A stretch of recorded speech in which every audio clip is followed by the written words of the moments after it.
నమస్కారం. ఈటీవీ తీర్థయాత్ర కార్యక్రమానికి స్వాగతం. ధర్మం అనే పదానికి రూపం ఇస్తే ఆ స్వరూపం సాక్షాత్తు శ్రీరామచంద్రుడిలా మన కళ్ల ముందు సాక్షాత్కారమవుతుంది. ఒక్కటే మాట, ఒకటే రాజ్యం, ఒకటే బాణం అనే పదాలకు ఆచరణాత్మక పరంధాముడు శ్రీరాముడు. ఏకపత్ని వ్రతానికి, పితృవాక్య పరిపాలనకు సజీవమూర్తి రామన్న రాముడు. రామరాజ్యం అంటే ప్రజలు మెచ్చిన రాజ్యం, ప్రజలంతా సంక్షేమంతో బ్రతికిన రాజ్యమేనని చెబుతారు. సూర్యవంశ రఘుకుల తిలకుడిగా యుగయుగాలకు తరగని ఖ్యాతిని అందుకున్నాడు. అవతార పురుషుడైన శ్రీరాముడు సీతారామస్వామి దేవస్థానంగా కృష్ణా జిల్లా గుడ్లవల్లేరు మండలంలోని అంగలూరు పుణ్యగ్రామాన నెలకొన్న దివ్య సన్నిధి. విలక్షణ స్వరూపంలో కొలువైన శ్రీ సీతారాముల వారి దేవస్థానాన్ని నేటి తీర్థయాత్రలో వీక్షించి తరిద్దాం.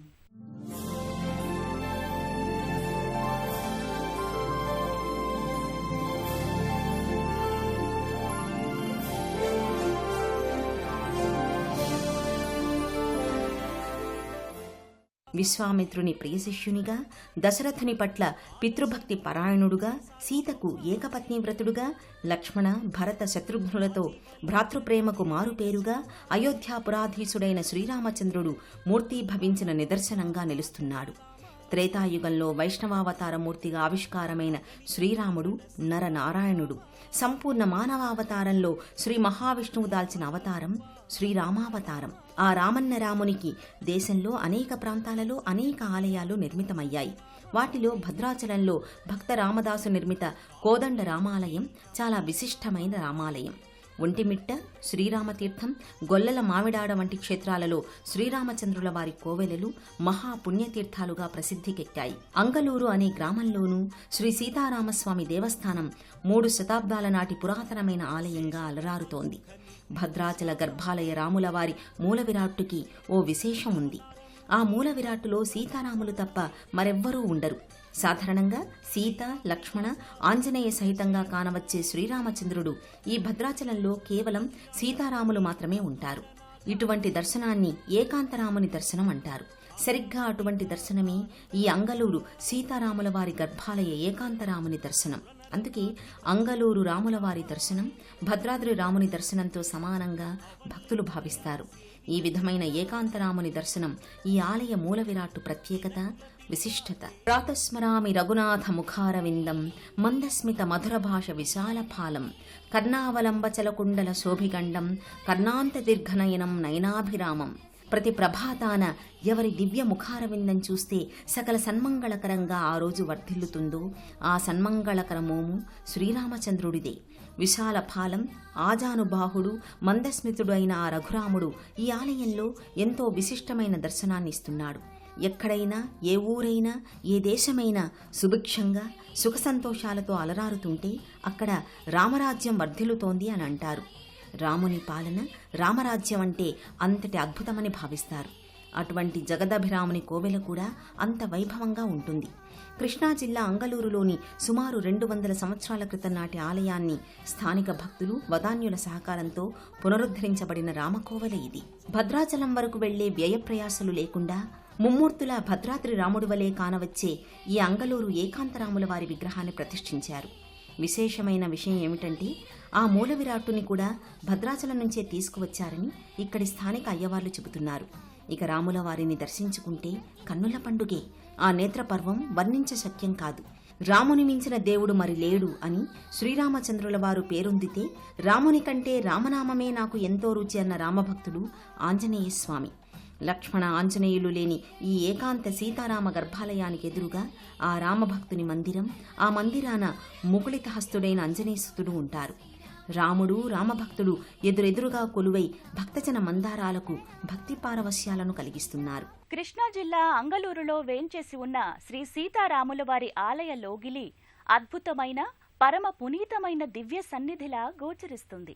విశాలమైన ప్రాకార మండపం, ప్రదక్షిణా పథం, గర్భాలయ గోపురం, మరీ ముఖ్యంగా మహారాజ గోపురం ఇక్కడకు తరలివచ్చిన తీర్థయాత్రికులకు కన్నుల పండుగను చేస్తాయి. ఆ ఆలయ శోభను మనము కనులారా గాంచి తన్మయ భరితులమవుదాం. కృష్ణా జిల్లాలో బ్రిటిష్ కాలం నాటి నుంచి జిల్లా కార్యాలయాలతో కేంద్రంగా ఉన్న మచిలీపట్నం, వర్తక వాణిజ్యాలకు కేంద్రమైన గుడివాడలను కలిపే రహదారిపై ప్రముఖ వ్యవసాయ, పౌల్ట్రీ ఫారాల గ్రామసీమ గుడ్లవల్లేరు. దాని దాపుననే అంగలూరు క్షేత్రం ఉన్నాయి. ఆ సుక్షేత్రాన నెలకొన్న ఈ సీతారామస్వామి ఆలయం చిత్రకూట రామాలయంగా పరమ సౌందర్య శోభితంగా వెలుగులీనుతోంది. అడుగు భాగాన కుడ్యాలన్నీ ఆకాశ వీధుల మబ్బు రంగులో ఉండగా, పైభాగాన గోపుర ప్రాకార భాగాలన్నీ గోధుమ, హరిద్ర వర్ణాలతో చూడచక్కగా నిర్మితమయ్యాయి. నలువైపులా గోడలకు, ముఖ్యంగా గర్భాలయపు బాహ్య కుడ్యాలపై దశావతార మూర్తులు, శివకేశవుల విగ్రహాలు, శైవ వైష్ణవ సంగమ స్వరూపంతో కూడిన విగ్రహాకృతులుంటాయి. ఆలయ ప్రదక్షిణ చేసే భక్తుల కన్నుల నిండా దేవతా స్వరూపాలతో నిండిపోతాయి. తెల్లని వర్ణంతో మిలమిలలాడుతూ ఆలయ ముఖద్వార రాజగోపురాలు వాటిపై పలు శిల్పాకృతులతో నిండిపోయి ఉంటాయి. ముఖమంటప స్తంభాలు బంగారు వర్ణంతో పలు విగ్రహాకృతులతో ఓ అద్భుత వైభవంతో అలరారుతూ ఉంటాయి. ముఖమంటపంలోకి వెళ్లాలనుకునే భక్తులను ఆకాశ మేఘాల రంగులో ఉన్న 2 ఏనుగులు సగౌరవంగా ఆహ్వానిస్తుంటాయి. ముఖమంటపంలోకి వెళ్లిన భక్తులకు ఎదురుగా వైఖానసాగమ రీతిలో పూజలందుకునే ఏకాంతరామస్వామి వారి గర్భాలయం కానవస్తుంది. ఆవరణలోని ఓ ప్రత్యేక మంటపంలోని శ్రీరామచంద్రుడు ఎంచక్కా ఊరేగే వివిధ వాహనాలు కూడా ఉంటాయి.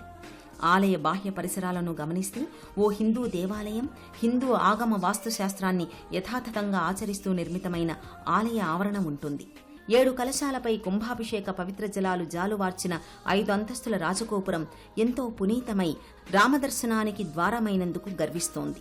ఆ రాజగోపురంపై రామాయణ గాథకు చెందిన పలు దృశ్యాలకు శిల్పరూపమిచ్చారు. ప్రతి అంతరువుకి ద్వారపాలకులు, గోపుర మధ్య భాగాన తిరునామం ప్రస్ఫుటంగా కనబడే విధంగా తీర్చిదిద్దారు.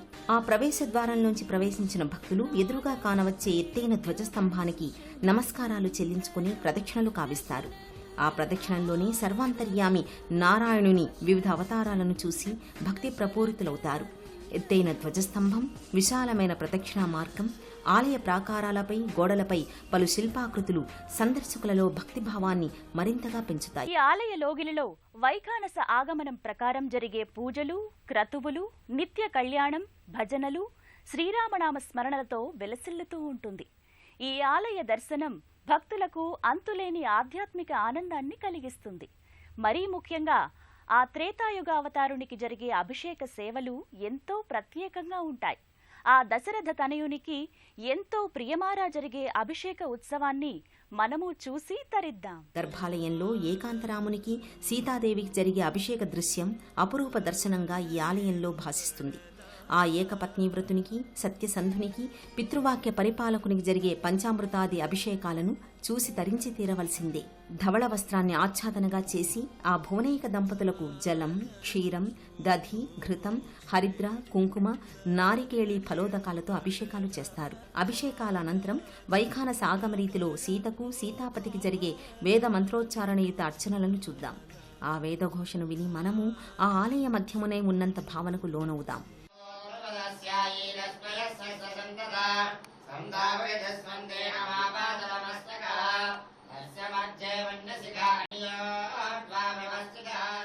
ఎక్కడైనా ఏ రాములవారి ఆలయ గర్భాలయంలోనైనా శ్రీరామచంద్రమూర్తి సీతాలక్ష్మణ ఆంజనేయ సహితంగా మూల విరాట్టుగా కానవస్తాడు. అటువంటిది శ్రీరాములవారి దివ్యక్షేత్రమైన భద్రాచలంలో మాత్రమే లక్ష్మణ ఆంజనేయ స్వాములు లేకుండా సీతతో కూడిన సీతాపతి మాత్రమే విలక్షణంగా కొలువుదీరి ఉంటారు. అటువంటి విశిష్ట ప్రత్యేక మూల విరాట్టు స్వరూపంతో అంగలూరు సీతారాములు ప్రతిష్ఠితులై ఉంటారు. ఆ మూర్తులకు జరిగే అంగరంగ వైభవ అలంకారాలను, పూజా విశేషాలను చూసి పుణ్యచరితులమవుదాం. మరుభూమి లేని గ్రామం ఉండునేమో కాని రాముని ఆలయం లేని గ్రామమే ఉండదన్న వాల్మీకి మహర్షి వాక్కుకి తగ్గట్టుగా ఈ గుడ్లవల్లేరు మండలంలోని అంగలూరులో సీతతో మాత్రమే కూడి ఉన్న ఏకాంతరాముని మూల విరాట్టుతో దేవాలయం పరమ వైభవంగా వెలుగొందుతోంది. నల్లని శిలారూపుడైన శ్రీరాముడు తన ఏకపత్ని జనకపుత్రి జానకి సీతాదేవిని తన ఒడిలో కూర్చుండబెట్టుకున్నాడా అన్నంత ఆప్యాయమైన భంగిమలో ఉంటాడు. వెండి కిరీటాలతో, వెండి తిరునామాలు, నేత్రద్వయాలు, నానావిధ పుష్పమాలికలతో ముస్తాబైన త్రేతాయుగ దంపతులు తులసి పత్రాల మాలలతో నిండిన మకర తోరణం కింద కొలువుతీరి ఉంటారు. ఆ మూల విరాట్టు పాదభాగాన మరో పంచలోహ ఏకాంత సీతారాముల విగ్రహం అర్చామూర్తిగా విరాజిల్లుతూ ఉంటుంది. ఆ పంచలోహ మూర్తికి కూడా నానావిధ అలంకారాలు చేసి అభిషేకాది అర్చనలు జరుపుతారు. అర్చకుల నోటి నుంచి వేద మంత్రోచ్చారణలు, ఆ మంత్రాలకు అనుగుణంగా స్వామి అమ్మవార్లకు అర్పించే పూజా ద్రవ్యాలు, పుష్పాలు నయన మనోహరంగా ఉంటాయి. ఆ సమయంలో వినవచ్చే ఘంటానాదాలు భక్తుల మనసును రంజింపచేస్తాయి. తమ వంశాభివృద్ధ్యర్థం, సకల ఐశ్వర్య లభ్యర్థం, ఆయురారోగ్య సిద్ధ్యర్థం శ్రీ సీతారామచంద్ర స్వాముల కొనర్చే కైంకర్యాలు చూసేవారికి కూడా చేసినంత పుణ్యాన్ని సముపార్జించేంత ఘనంగా జరుగుతాయి. సీతారాముల యొక్క దేవాలయంలో అంటే గర్భాలయంలో ఎక్కడా కూడా మరి లక్ష్మణస్వామి కానీ ఆంజనేయ స్వామి కానీ ఎవరూ కూడా ఉండరు. కారణం ఏంటంటే రామ దర్బారులో సీతారాములు ఇద్దరూ మాత్రమే వేంచేసి ఉన్న సమయంలో మరి స్వామివారికి మహాసామ్రాజ్య పట్టాభిషేకంతో పాటుగా రాజ్యాభిషేకాన్ని చేయటానికి స్వర్ణ కిరీటాన్ని స్వామివారికి మరి ఇవ్వటం జరిగింది. ఆ సందర్భంలోనే ఈ సీతారాముల యొక్క చరిత్ర చాలా అద్భుతమైనటువంటిది. రాములవారి కనుసన్నల్లో రామబంటు ఆంజనేయస్వామి నెలకొని ఉండటం ఈ ఆలయంలోనే కాదు, ఎక్కడ కొలువుదీరినా ఓ పరమ పౌరాణిక వైశిష్ట్యం. శ్రీరాముని గర్భాలయానికి ఎదురుగా తన స్వామినే దర్శించుకుంటూ ఉండే ఆంజనేయస్వామి సన్నిధి ఉంటుంది. రాముడి కంటే శ్రీరామనామమే గొప్పది అనే రామభక్త హనుమంతుణ్ణి కూడా దర్శించుకుందాం. ఎత్ర ఎత్ర రఘునాథ కీర్తనం తత్ర తత్ర కృతమస్తకాంజలిం బాష్పవారి పరిపూర్ణలోచనం మారుతిం నమత రాక్షసాంతకం. ఎక్కడైతే రామనామస్మరణ ఉంటుందో అక్కడ తన్మయపూరిత ఆనంద బాష్పాలతో అంజలి ఘటించే మారుతి ఉంటాడు అని అంటారు. సరిగ్గా ఈ శ్లోకంలోని అక్షరానికి నిదర్శనంలా ఈ అంగలూరు సీతారామస్వామి ఆలయంలో హనుమ కొలువై ఉంటాడు. సీతారాముల మూల విరాట్టికి ఖచ్చితంగా ఎదురుగా ముకుళితాస్తాలతో ఆంజనేయస్వామి స్థానక భంగిమలో ఉంటాడు.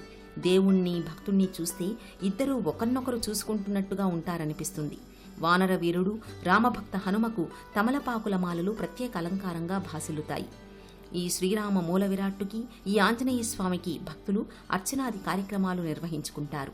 వారిద్దరి కృపకు పాత్రులవుతారు.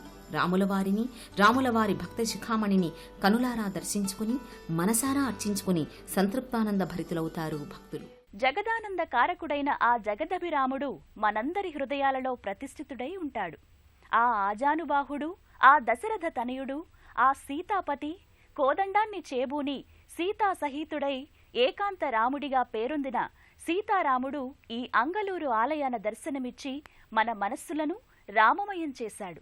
ఆ రఘురాముని అభయహస్తం మనల్ని ఎల్లప్పుడూ దీవిస్తూనే ఉండాలని కోరుకుందాం.